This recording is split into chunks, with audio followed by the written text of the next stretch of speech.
Hello everyone and welcome back to a very nice and a must-see chess game from the chess history from 1968 from Prague. And in this chess game we have Jiri Lechtynsky, a strong chess grandmaster, and his opponent is Jaromir Kubicek, who was also from Czech Republic. So this chess game is a must-see chess game. Let's see what happened. It is a pretty notable game. e4, d6, and this is the Pirc defense, and white is defending the pawn, pushing the pawn, and then f4. And this is known as the famous Austrian attack. This is the Austrian attack of the Pirc defense. So white is already quite aggressive, developing the bishop, and then c6, white castled, queen to b6, targeting the d pawn, unpinning the pawn, and then bishop to g4, e5, charging the center, and white start his attack.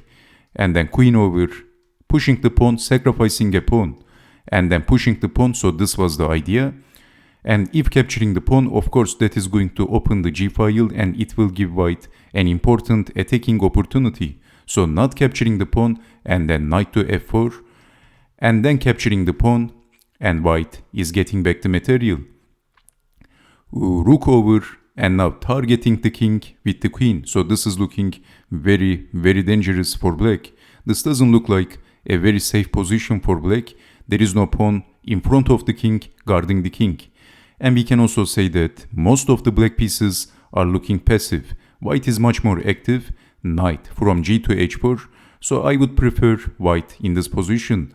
Knight is coming on f5. So bishop to h5 and then knight to f5, unpinning the bishop, and then rook to e1. It looks like white has some threats. For example, rook takes knight, king takes rook, and then knight takes on g7, forking the king and the bishop, so that is losing.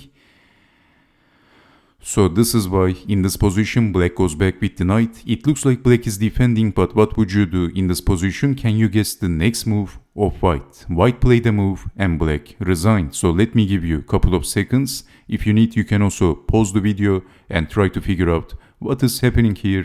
Why that move, which looks like an innocent move defending with the knight, is actually not working at all. Not even a bit. So I'm going to give you 3 seconds. If you need, you can pause the video. Your time is starting from now. Okay, so Lechtynsky picked this queen and he sacrificed the queen. Queen takes on g7. Did you see this move? Well, black resigned actually, because this is the only continuation. Knight takes on g7 and then knight to h6. Checkmate. Oh yeah, what an incredible checkmate by Lechtynsky once again. If you watch this chess game against Bachmann, he checkmated his opponent in a similar way with sacrificing his queen, another queen sacrifice, another breathtaking checkmate by Jiri Lechtynsky. It's hard to pronounce his name, isn't it? Thank you very much for watching, and I hope to see you next time. Take care and bye bye.